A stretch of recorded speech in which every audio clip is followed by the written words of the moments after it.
Hey guys, Don the Solo RPG guy here, come back at you with another video. In today's video, I'm going to do a test drive of a game. Much like Trevor Duval showed in his previous video where he plays on a featureless gray plane and fights an orc. Well, usually when I try to teach myself a game, I don't use a featureless terrain because I want to test out cover and all those rules. But I usually fight a goblin. So today we're going to do that. But first, this little prelude here. I got enough RPGs laying around that I'm probably not, unless you come up with something super great, I probably won't be buying any more RPGs. I mean, I got a good collection, but in my search for these through these games, I was looking for two specific types of games. The first game had to be one that I can to play with little prep, not a whole lot of space required, something real easy, mostly narrative, things of that nature. And that became the Cipher system. This is probably my favorite one to solo as far as narrative type gaming is concerned.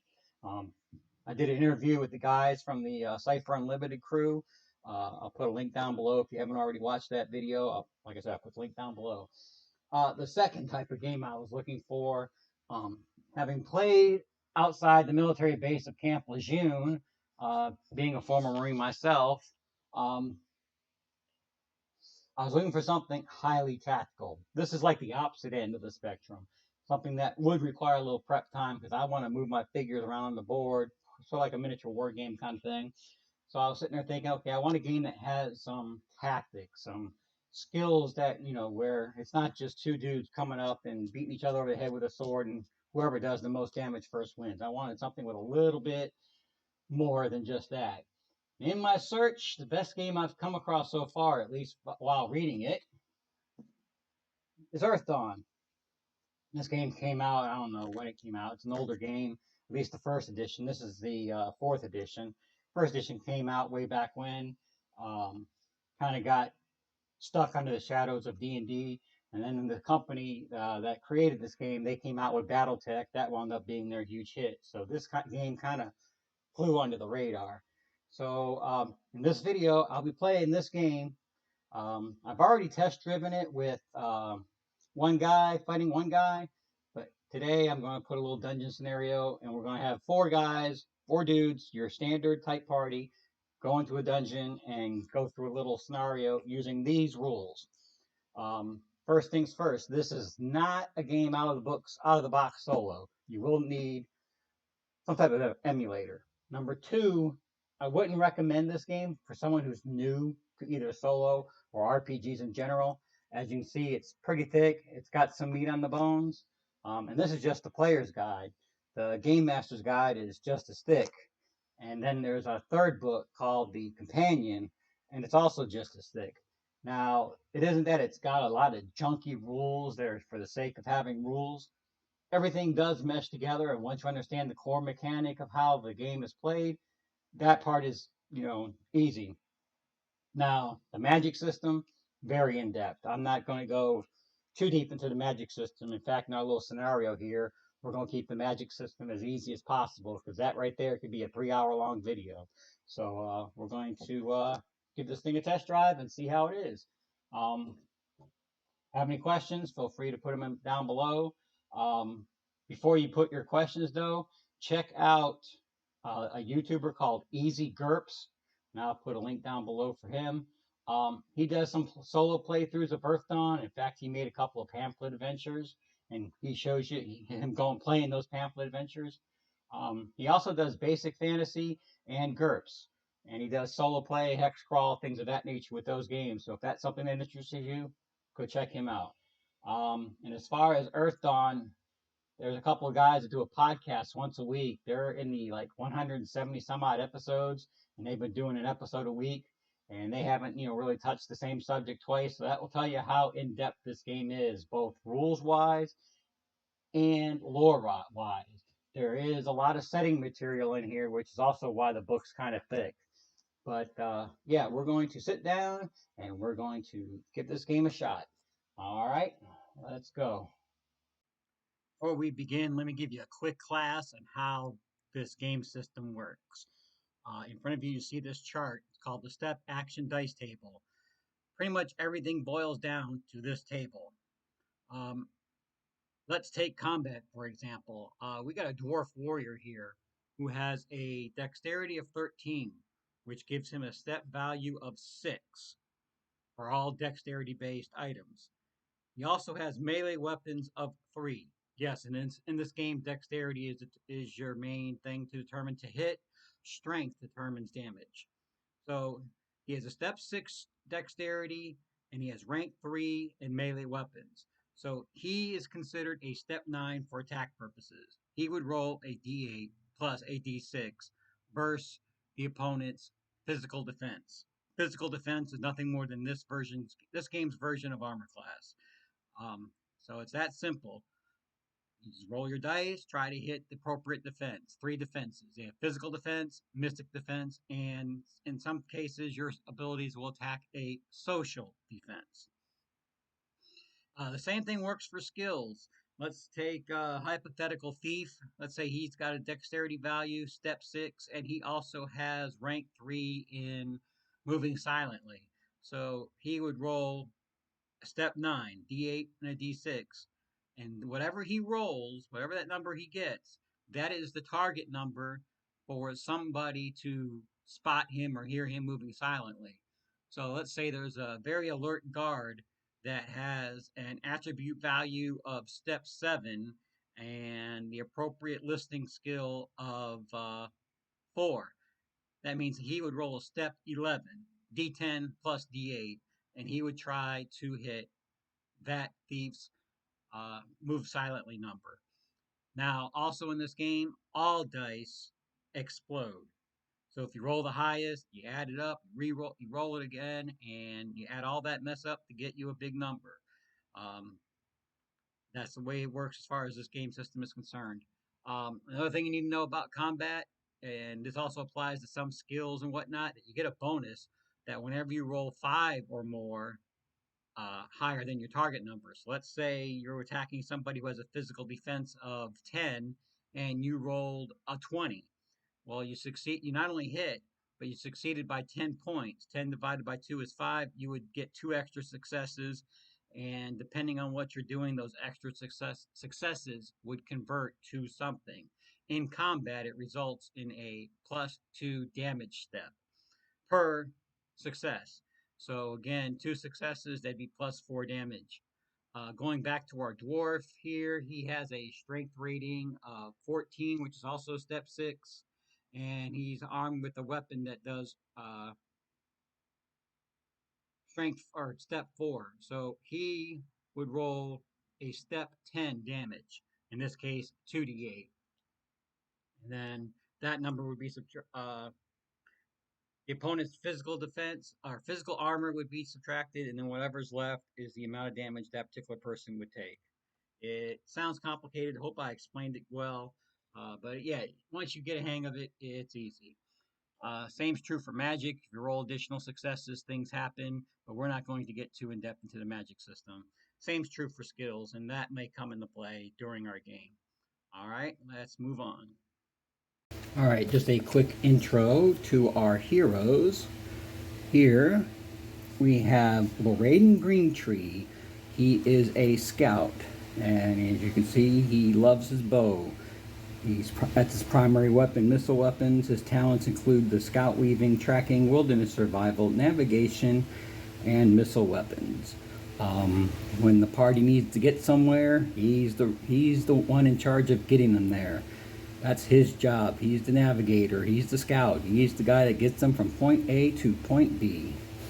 All right, and his skills, besides some creature lore knowledge, he reads and writes dwarf, and speaks elves. He's also working on crafting weapons, awareness, and avoid blow. Just so you know, in this game, dwarves are technically the primary race, not humans. That's a different spin on things. If we play by the actual setting, dwarves are top-notch. Speaking of dwarves, we got Grumbash Barbeard. He's all about sticking that axe into people. His talents include melee weapons, avoid blow, thread weaving, wood skin, and tiger spring. And his skills include knowledge ancient weapons, awareness, haggle, research, craft weapon, read and write dwarf, speak dwarf, and speak elf. This young lady here, Mr. Wargaming, if you're listening, this is your hero, Carlettos the Great's Universal Traveling Soul Sister. This is Carletta Brightspinner. She's a wizard. She currently has 2 standard matrices with the spells Mage Armor and Mind Dagger. She got a couple other spells, but she doesn't get it. We won't get into those. Like I said, we won't get too deep into the magic system in this game. Her talents are Dispel Magic, Pattern Craft, Research, Spellcasting, Thread Weaving, Versatility. She's technically a human, yep. And her skills are Robe Embroidery, Speak Dwarf and Human, and Read and Write Dwarf. And then last but not least, we have Darius Ronaldo, lovingly known by his friends as Rat. He's in the wealth acquisition and distribution business.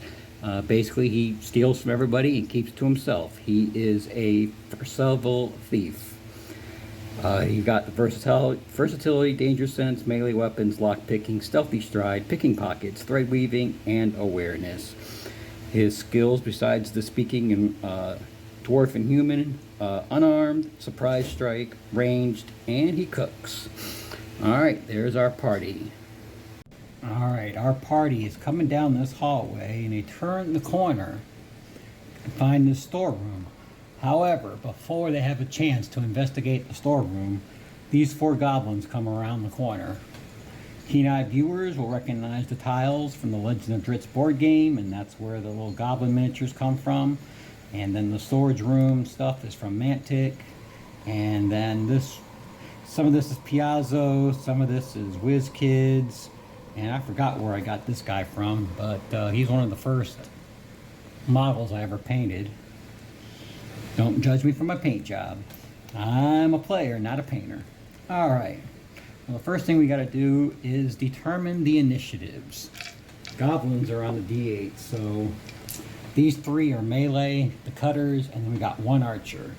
The archer will be in pink, and the melee guys will be blue. Alright, so the cutters are on 2, and the archer is on 4. Alright.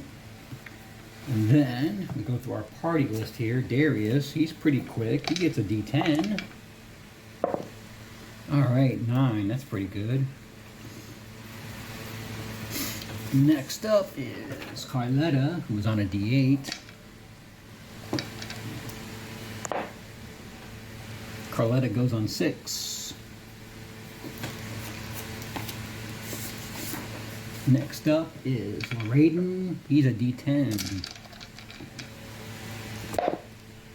Oh, he also goes on 9.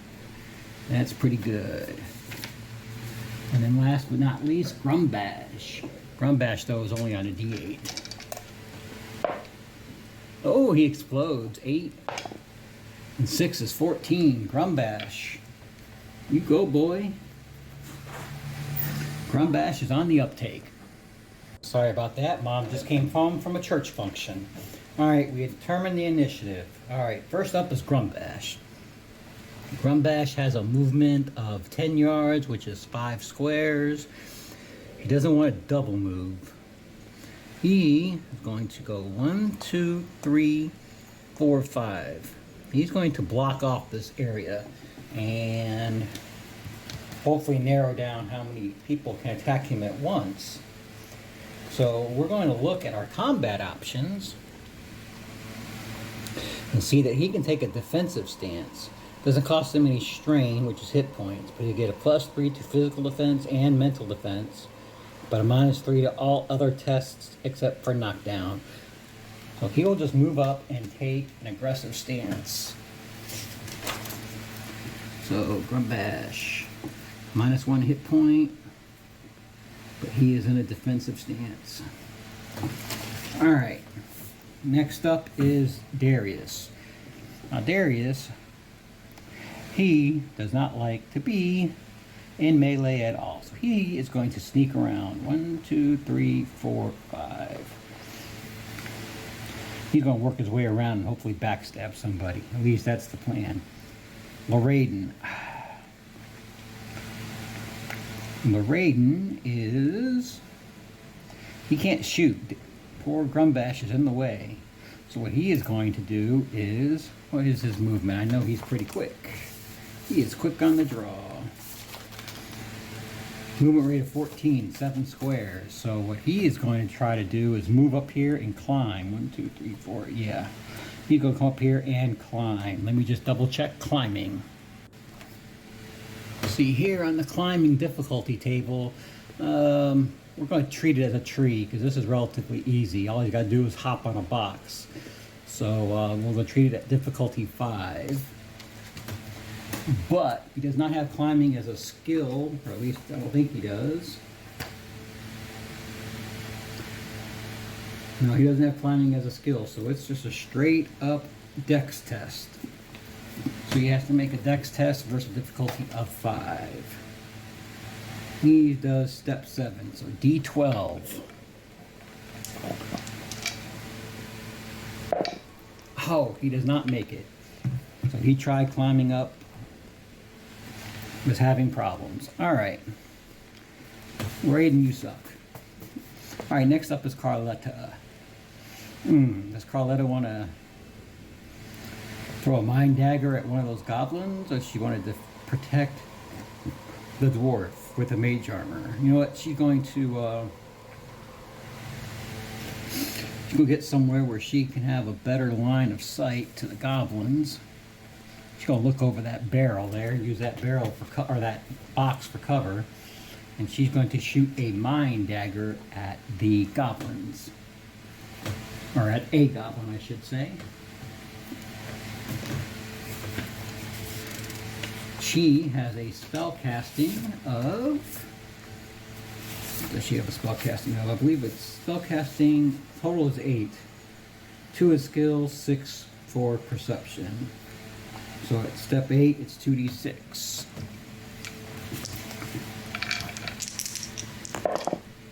Ooh, 10, and explodes.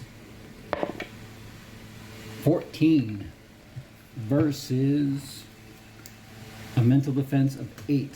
So that's a 6, so 1 extra success. So she does an additional 2 points, or yeah, additional plus 2 damage. Will plus 2 is what the spell normally does. So that's 8, plus an additional 2 is 10. 10 is 2d8. Come on, do some serious damage to that goblin.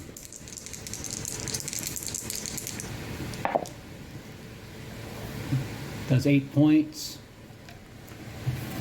versus the goblin's mystic defense, or mystic armor of 3. So goblin number 2, oh, goblin number 1, she'll aim for the middle guy. Goblin number 1, 8 minus 3 takes 5 points damage. That is not enough to do a wound. So that's it for them. Alright, next up is the archer. The archer's going to step through his buddies, get right here, and take a pot shot right into Grumbash's chest. Now they attack at step 8, which is 2d6.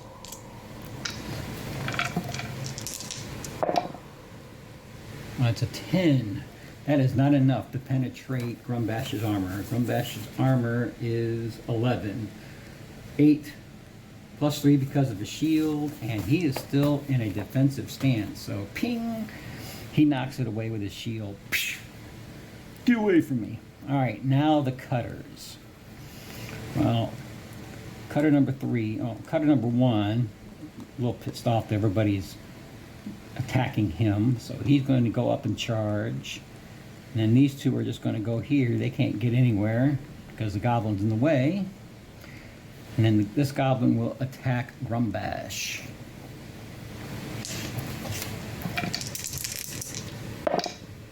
Seven, no luck. Grumbash easily steps that aside. Alright, so now we're going to go into round 2. I'm going to go ahead and roll the initiatives off screen. Alright, initiatives have been rolled. The Goblin Archer, well, he lucked out and his die exploded. So he gets to go first. But he really can't shoot at anybody unless he wants to shoot his buddy in the back while going after Grumbash. Carletta is behind cover. He didn't even have a shot at Loraden. So what he is going to do is he's going to think he can sneak around and come this way. 1, 2, 3, 4. Oh, and then he sees Darius.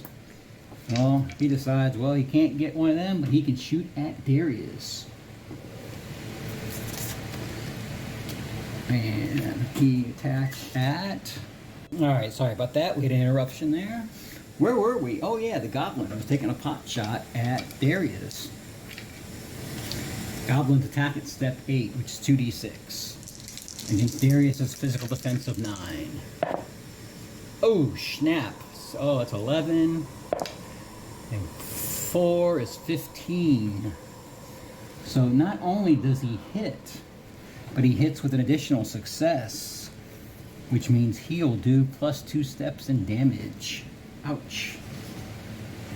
He already does step 11, so now he's going to do step 13 damage. Ouch. That's a d12 and a d10.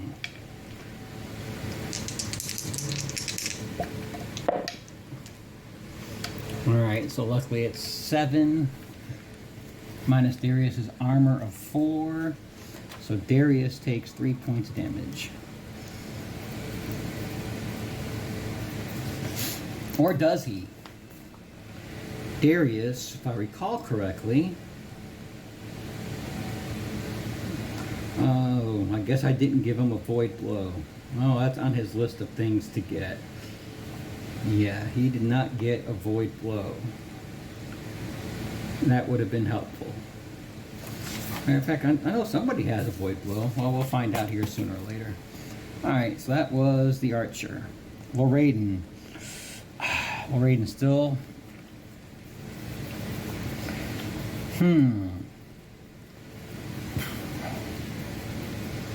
I guess Loraden is going to... You can try shooting at that Goblin, but the Goblin's got plenty of cover. Let's take a look at cover and just see what we can come up with. It's either partial or full. So, partial cover, yeah, we'll go ahead and do that. Partial cover, the Goblin gets a +2 to his defenses. So that will make the Goblin's physical defense of 10. And what does Loraden have? Loraden shoots at step 9. D8, D6.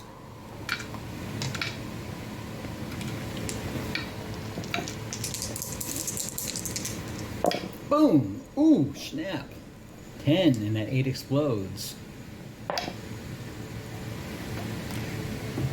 So that's 17 versus physical defense of 10. So even with the partial cover, not only does he hit, but he hits with an additional success. So that's another +2 in damage. And his damage with the longbow normally is 11. So +2 is 13. D12 and D10. Alright, come on, come on. Come on, Loraden. Earn your paycheck. Oh, snap! 12 explodes. 12 and 8 is 20.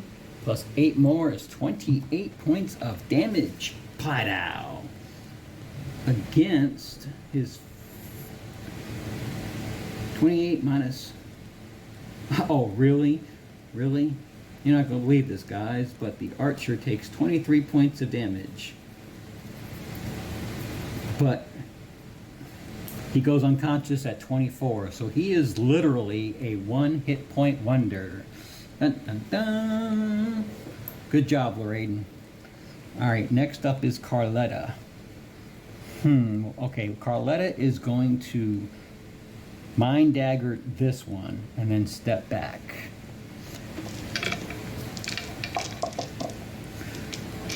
What is her spell casting at? If I remember correctly, she rolls 2d6. Let's see, she is at step 8. It's 2d6. Oh, okay. Never mind. Yeah. Gets a Mystic Defense of 8. That, nowhere close. She's gonna step back. Alright, next up is Darius. Oh, Darius. Darius, you got a job to do. You got a 1 hit point wonder in front of you. You should be able to take him out. Darius, your movement rate is 6 squares. 1, 2, 3, 4. Yeah, you can definitely get there, Darius. Take him out, Darius. He's just a 1 hit point wonder. If you can't take him out, you're fired. We will fire you. You will lose your nickname. We will harass you. We will bully you. Alright, so you attack with melee weapons of 3. Alright, your total is step 9. Step 9 is a d8 and a d6. You know what? Probably a waste. But he's going to spend a karma point to roll that extra d6 because he does not want to be humiliated. And, oh, that was an 8, so 15, and these explode. 15 and 5 is 20. 20 versus physical defense of 8. So that's 12 difference, so that's plus 2 successes. That's plus 4 damage. Alright, you better, like, earn your keep here, buddy. Alright, step 9 damage, d8 and d6. But you got plus 4, so you're actually at step 13. d12, d10. d12, d10. Alright, come on, Darius. Don't mess up. Oh, awesome. 17. Oh. 24, 29. 37. Wow, that would have killed him in one swipe normally. The archer is no longer arching. Boom! Good job, Darius. Alright. Next up is the cutters. Well, the cutters got themselves in a stuck position here. Only one can attack because poor Grumbash has decided to become a roadblock. So,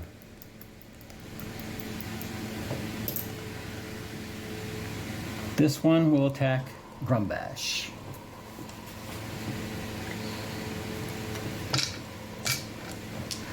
Step 8 is 2d6.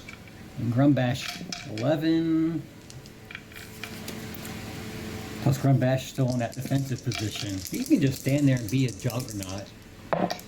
Yeah, that goblin can't do nothing. Second goblin, however, is going to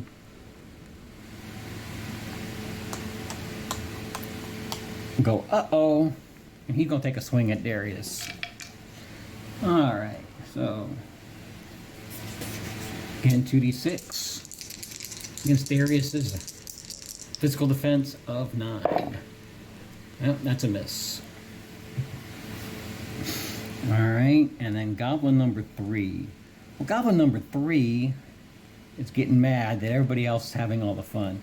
So now he's going to climb, try to climb over this and work his way down.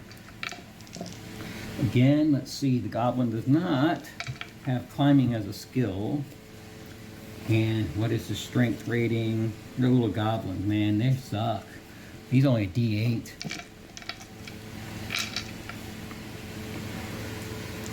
D8 needs a 5 or better. Oh, he don't get it. So that was a standard action. His move action. I guess he just stands there upset that he can't climb over. He's trying to climb up here, but he can't. He's being a doofus. So we'll just lay him up there if we can. Oh, no. Alright, fine. You're hanging upside down. Boom! Alright, it takes care of the cutters. Last but not least comes Grumbash. Alright, maybe it's a good thing he was last in the initiative, because he was able to maintain his defensive stance up until this point when the cutters attacked him. So instead now he can switch. He could probably be best off switching to an aggressive stance. Aggressive stance, what is aggressive stance? Cost him 1 strain, but it gives him a +3 to attack, +3 damage. Then he suffers a -3 physical defense and mental defense. But this is just one goblin now. The other one's having difficulty. He is, yeah, he is going to go aggressive, which will cost him a strain.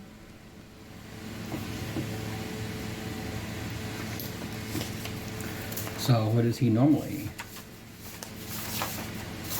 Grumbash normally attacks on a step 9. But +3 is step 12. 2d10. Does he really want to waste the karma? Does he want to really waste the karma? Yeah, he wants to get rid of this goblin, so he's going to spend a karma point and roll an extra d6. Oh, 13, 17. Explodes. Oh, 17 and 9, 26. Way to go, Grumbash. 26 versus a physical defense of 8. What does that leave? 26 minus 8 is 18. That's 3 extra successes. That's +6 damage. Oh, this poor goblin. This poor goblin. Because let's figure this out. He gets his damage. Strength rating 6. Damage for a hand axe is 4, so that's step 10. He gets +6 damage for the great attack, so that gives him a step 16. And he gets +3 more for being aggressive. Step 19. D20 plus 2d6. Yeah, let's hope this wipes out the goblin.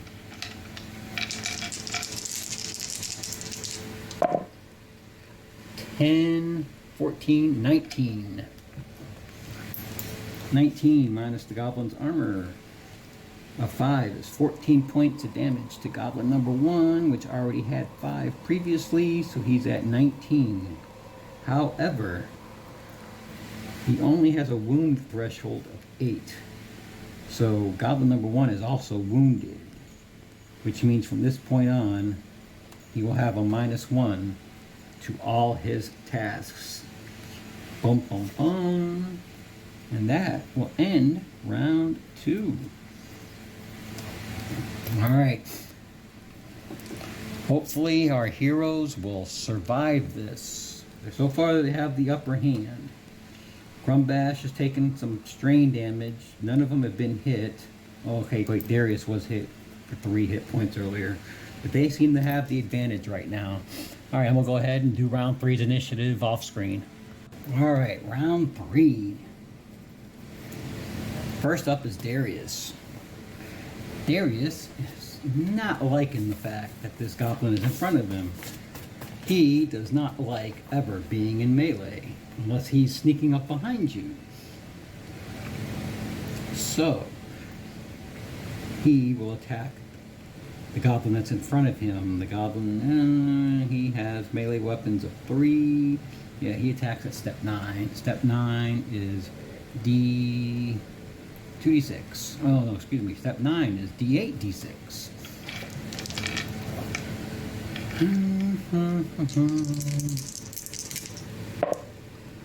4. Oh, okay, Darius, that's laughable. Be glad you're hiding there behind all the storage stuff, because your party would laugh at you. That pitiful little swing of a sword. Next up is Loraden. Of course, Loraden's also embarrassed because he can't climb up a stupid box either. But he's going to try again. Loraden. Dex of 7. D12. He still needs that 5. Come on, Loraden. Oh, snap. He does do it. That was his move. And as a standard now, he has pretty much a clear line of sight to that first goblin. So he is going to put an arrow in him. Step 9. That's a D8, D6. Oh, the 6 explodes. 11. Versus physical defense of 8. So that's a hit.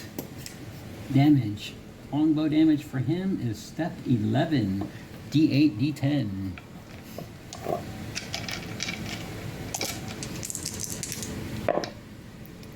Oh, it almost exploded. Oh, wait, that one did explode, though. 16. Oh. 24. 27. 27 points damage versus goblin number 1. And minus his armor of 5 is still enough. Goblin number 1 is down. Boom. Move him off the field. Good job, Lorraine. You have vindicated yourself. Next up is Grumbash. Grumbash, gonna move over here and teach this goblin a lesson. Never climb on a box when Grumbash is around, because he will ask you a question and he will ask you it very, very forcefully. Grumbash, you're what do you attack at again? Step 9. Step 9 is D8, D6. Oh, and you know what? You're gonna stay aggressive. Take advantage of this goblin here. D8, so instead of attacking on a 9, he attacks on a 12, which is 2d10. Gotta love those combat options. 9. Poof, that is just enough to hit the said goblin. That's goblin number 2, who has not been injured yet. And Grumbash, your damage. Damage. Step 10, plus 3 for the aggressive. Step 13, D12, D10. Oh, come on, take this goblin out. 5. Against an armor, physical armor of 5, so no damage. Alright, Grumbash is slightly embarrassed now. So far, all of our party has had a reason to be embarrassed. And it's the Cutter's turn. Well, he's not going to try climbing anymore. He's got an adversary in front of him. So he's going to stand there and bravely take on the dwarf. He attacks at step 8. 2d6.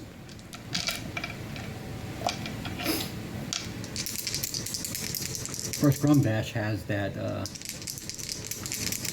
normally 11, but because Grumbash is in that aggressive stance, he's at -3 for his defenses. I believe that's what it was. -3. Yep, -3. Boom. So he is only a defensive 8. Oh, all right, cool. Grumbash is happy. Okay, and this cutter goes against Darius. Darius, again, does not like being in melee.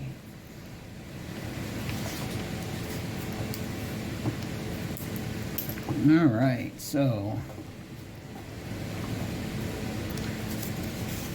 goblins at 2d6. First Darius is physical armor of 9. And that's a miss. Alright. Last but not least is Carletta. Oh, Carletta, you can try mind daggering. Hey, it's a spell. And it's not necessary, and it attacks mystical defense, not physical defense. So, the fact that you're hiding behind that box does nothing. She can see your head. It's time to do a mind dagger. Alright, so her spell casting is... What was her spell casting? Her spell casting is 8, which is 2d6. First, the goblin's mystical defense of 8. Boom. Oh, she just got it. Boom. So we again will take a quick look at the Mind Dagger spell. She does will plus 2 damage, and our goblin here has a -2 to his physical defense for the next 2 rounds. Hopefully this will be over. Will plus 2.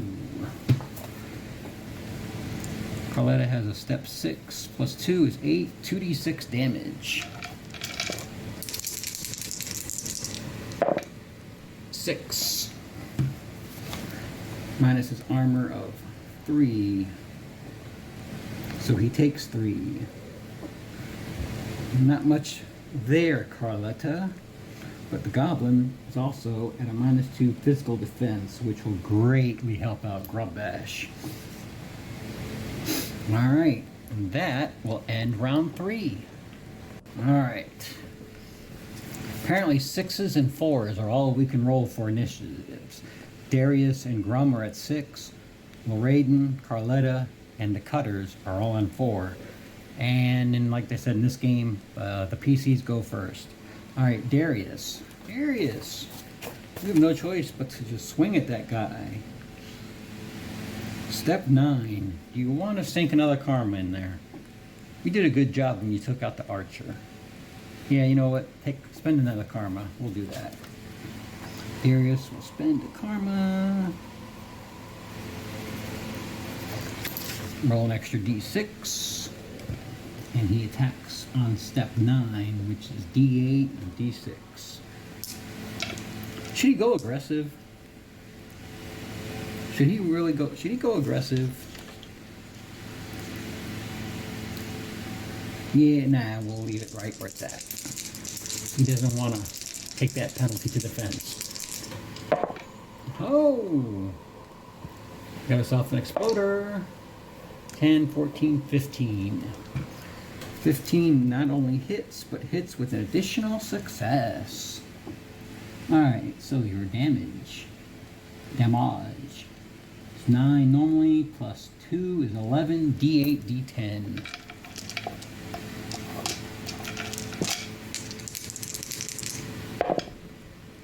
$12.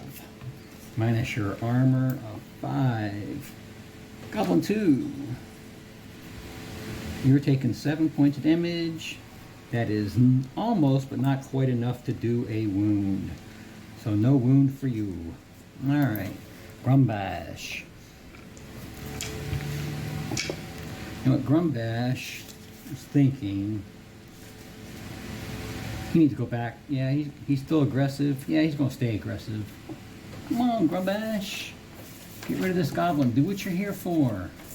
Why are they going to pay you the big bucks? So step 9 to plus 3 is 12, 2d10.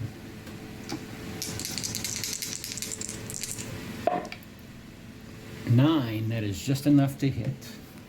And he does step 10 damage. 2d8.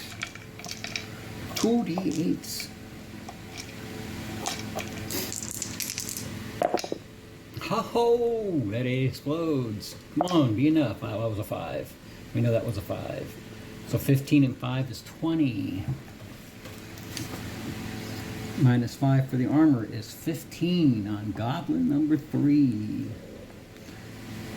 Well, he's not wounded. He's also almost dead. He's almost unconscious. Loraden. Alright, Loraden's going to shoot at the guy, but we're going to give him partial cover. Actually, no, wait. He doesn't want to risk hitting Grumbash, so he's going to jump down and move over here and take his shot that way. And if I recall correctly, partial cover gives him a +2 to his defense. Alright. So Loraden, where are you at? Loraden. Step 9, d8, d6. Now the guy has Physical defense of 10. Ho ho! 12 and this explodes. Oh! 18. 18 and 3 is 21. 21. Over 10. Well, that's 2 additional successes. So that's plus 4 damage. Plus 4. Raiden, your damage. What? Oh, well, Raiden's the one with the void blow. You don't like being in melee either. What was your damage again? You are at step 11. Plus 4, step 15. D12 and 2D6. Alright, come on. You should be able to take this guy out now. Come on. Earn your bread and butter. Oh! Exploder. Exploder. 18 and 3 is 21. 21. 22. 31 damage. 31 minus 5. 31 minus 5, we don't care, because it's more than the 6 hit points the goblin had left. Boom. Gone. Goblin number 1 is, goblin number 2 is probably getting worried about now. Carletta's turn. 1, 2, 3, 4, 5. Wait, what is her movement again? I think her movement's 6. Yeah, her movement's 6. 1, 2, 3, 4, 5, 6. Yep. Knowing that Darius does not like to be in melee, just for grins and giggles, she is going to cast Mage Armor on him.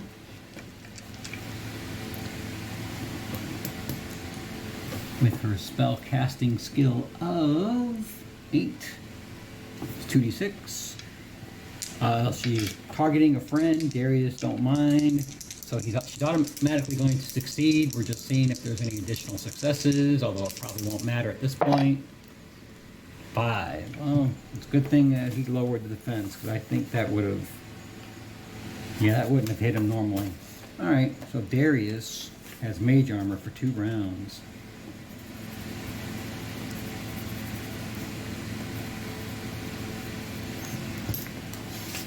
Alright. And now finally the Cutter, who does not realize that he is alone in this world. And he's probably going to leave this world soon, because now he is definitely outmatched, outgunned. He's still going to die. He just don't know it, because he can't see anything else. Storeroom's blocking his line of sight. He don't know his buddies are down and out. Goblin Cutter. You attack at a step 8. 2d6.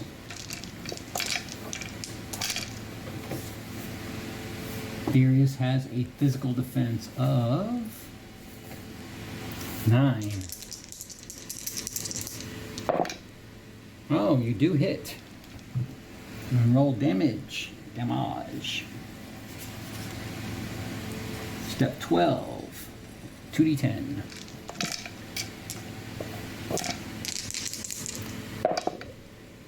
Oh, that was a 9.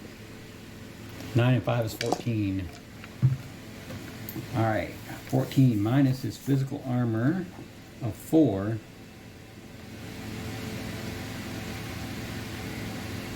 Plus he gets plus 3, so he's at physical armor of 7. And what I say that number was, I'm going to go check the video again. Alright, that's 14 damage minus 7 total, so he takes 7 points of damage. So Darius is now taking 10. And 7 does not cross his wound threshold. His wound threshold is 8. So we're happy for that. And that will end this round.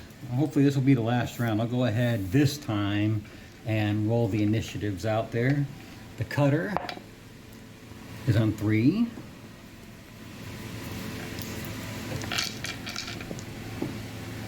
Darius. Oh, he explodes. Darius 10. Darius is on 12.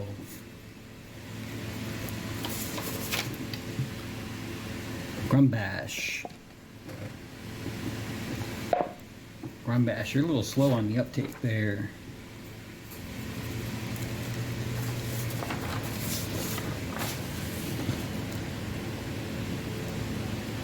Loraden.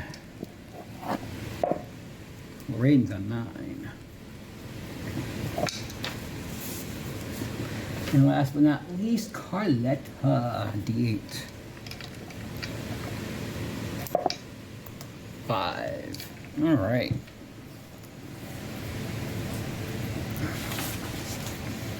So first up is Darius. Is Darius getting cocky? Every time he goes aggressive, usually something good happens. He's also got a little bit of extra defense because he's still got one more round of that mage armor from Carletta. And Carletta can just keep piling it on because Carletta can't really get to the... Well, she can cast her Mind Dagger. And no, she'll let Darius take care of it. Darius, go aggressive. Get your +3 over and on top of your normal 9. So you're at step 12, 2d10.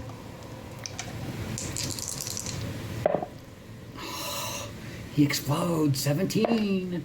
Oh, 27. Oh, this is going to be over. 29. 29 versus a physical defense of 8. That's 4 additional successes. That's +8 damage. +8. +8. Over and on top of his normal damage of 9. 9 and 8 is 17. D12 and 2d8. D12, 2d8.